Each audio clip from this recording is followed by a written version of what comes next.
Dans cette vidéo, nous allons voir la création des différents composants que nous allons utiliser pour cette to-do application. Pour commencer, nous allons faire un clic droit, puis Open in Integrated Terminal. Ceci ouvre une ligne de commande dans le dossier Component.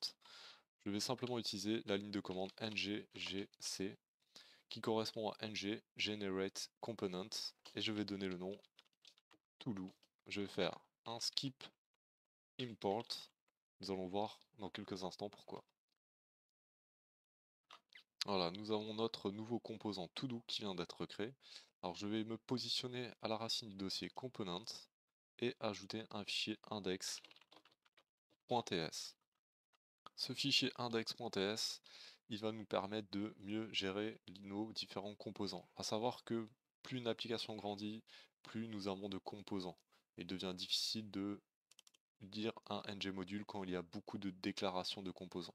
Alors pour pallier à ce problème, nous ajoutons un fichier index dans notre dossier qui va simplement exporter une constante. Ici, nous l'avons nommé component, du même nom que notre dossier component, qui sera un tableau et qui va contenir notre classe todo component. Je vais la chercher, je la déclare dans le tableau. J'oublie pas de l'importer.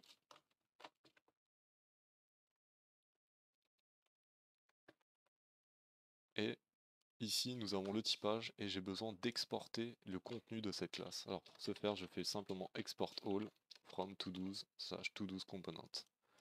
Ça va me permettre de mieux gérer mon ng module. Alors on va les apporter dans le ng module simplement en faisant un import all as from component. Ceci est un alias, on peut mettre le nom que l'on souhaite. From./component et je vais importer d'un seul coup tous les composants que j'aurai déclarés dans le fichier index. Alors maintenant, dans déclaration, je vais utiliser le spread operator pour créer un nouveau tableau avec le tableau des composants. Donc nous avons ici tous les composants que nous avons déclarés et je crée un nouveau tableau de déclaration avec tous ces composants. Ce qui me permet d'avoir en une seule ligne une déclaration de 10-15 composants. À savoir qu'une application Angular peut devenir une forêt de composants, donc on peut en avoir des dizaines et des dizaines, ce qui permet d'alléger le contenu du ng module. Alors maintenant, je vais faire exactement la même opération pour les containers. Alors je vais faire un clic droit, Open in Integrated Terminal, je vais faire ngGC to12 avec skip import.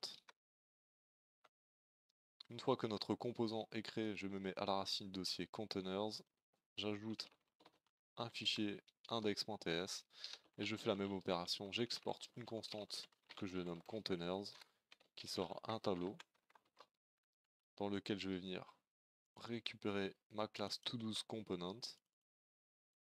Je vais l'ajouter dans le tableau et l'importer juste au-dessus.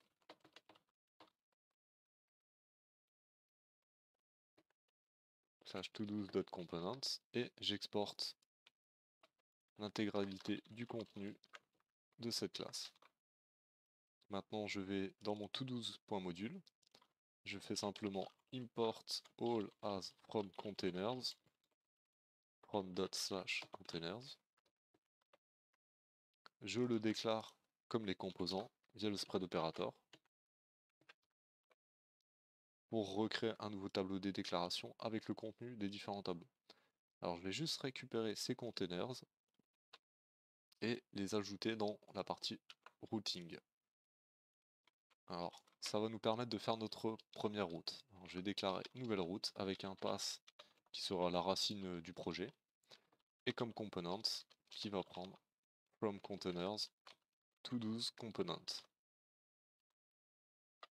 Une fois que l'application a rechargé, on peut descendre tout en bas et voir que notre composant to12 s'affiche bel et bien. Alors, on va aller voir le contenu et on a bien to12 works.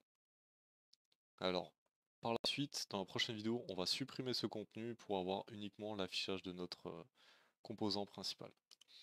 Alors juste, je vais revenir sur l'architecture et pourquoi est-ce que nous avons un composant qui s'appelle to12 qui est dans les containers et un composant qui s'appelle todo et qui est dans les components. Tout simplement parce que Todo's va être notre page dans laquelle nous allons afficher plusieurs fois le même composant todo. Ça va être un conteneur qui va contenir notre composant todo de plusieurs façons. Dans la prochaine vidéo, nous verrons l'ajout du template pour Todo's Work et Todo, ainsi que la suppression du contenu principal de app component et la mise en place d'un petit header. Je vous dis à bientôt.